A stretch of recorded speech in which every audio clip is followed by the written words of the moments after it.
Hello student. तो हम हिंदी व्याकरण में नया चैप्टर स्टार्ट कर रहे हैं जिसका नाम है वचन। तो चैप्टर 3 का क्या नाम है? वचन। संज्ञा और लिंग हमने पहले कर लिया था, उसकी एक्सरसाइज भी हो गई थी। तो आज हम वचन शुरू कर रहे हैं। वैसे तो वचन शब्द क्या होता है?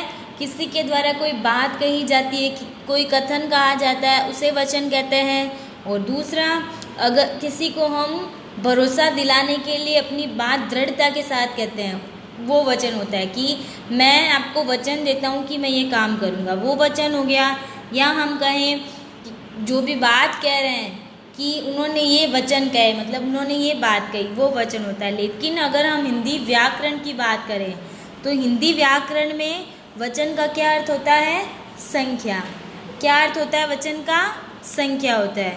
तो वचन किसे कहते हैं? वह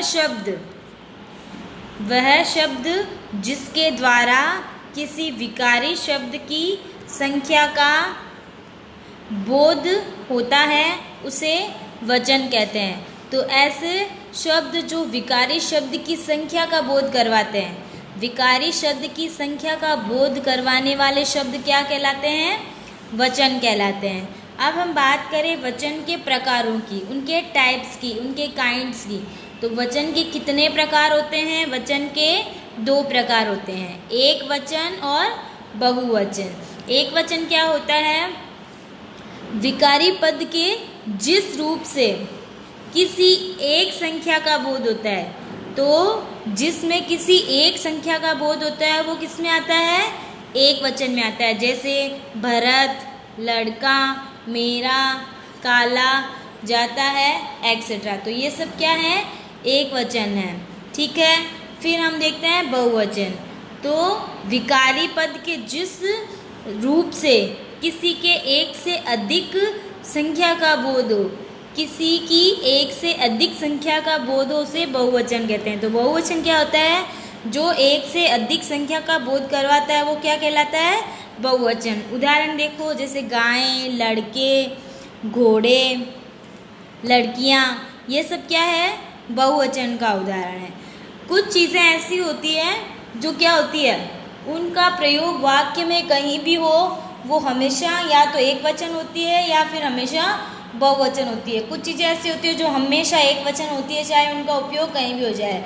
और कुछ चीज़ें ऐसी होती है जो हमेशा बहुवचन होती है। तो हम देखते हैं ऐसी चीज़ें जो हमेशा एक वचन होती है। तो अगर आपसे कहीं पूछ लिया जाए, जैसे चांदी, चांदी एक वचन है या बहुवचन, तो आपको पता होना चाहिए कि चांदी क्या है? हमेशा एक वचन रहती है। तो हम ऐसी चीज़ें देखते हैं जहाँ पर आपको कंफ्यूज नहीं होना है, आपको सीधा उसका आंसर बताना है। तो वो चीज़ें कौन सी है जो हमेशा एक वचन होती है?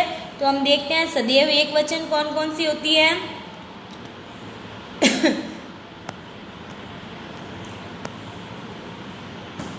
सोना, चांदी, लोहा, स्टील, पानी, दूध, जनता, आग, आकाश, घी, सत्य, जल, मिठास, झूठ, प्रेम, मोह, सामान, ताश, सहायता, तेल, हवा, वर्षा, क्रोध और समा।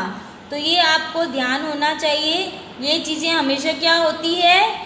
एक वचन होती है। ये चीज़ें क्या होती है? ये हमेशा एक वचन। फिर हम आते हैं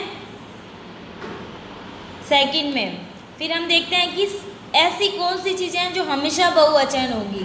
कहीं भी आपको पूछ ले तो हमेशा बहुवचन रहने वाली चीज़ें आंसू, होश, दर्शन, हस्ताक्षर, प्राण, भाग्य, आदरणीय, व्यक्ति, हेतु, प्रयुक्त, शब्द, आप, दाम, समाचार, बाल, लोग और हालचाल। ये शब्द क्या हैं? हमेशा बहुवचन होते हैं। तो ये आपको याद करना है कि हमेशा एक वचन कौन से होते हैं और हमेशा ही बहुवचन कौन से होते हैं। बाकी सबको आपको एक वचन से बहुवचन तो बनाना आता ही है। तो ये मैंने आपको बताया है वचन में ये वचन किसे कहते हैं, उसके प्रकार के बारे में और कौन से शब्द ऐसे हैं जो हमेशा एक वचन होते हैं और कौन से ऐसे शब्द हैं जो हमेशा बहुवचन होते हैं। ठीक है, और एक वचन का बहुवचन करना या बहुवचन का एक वचन करना ये सब आपको आता है अच्छे से। तो आगे हम इसकी क्या देखेंगे, एक्सरसाइज देखेंगे। तो एक्सरसाइज जो है वो देखते हैं आगे।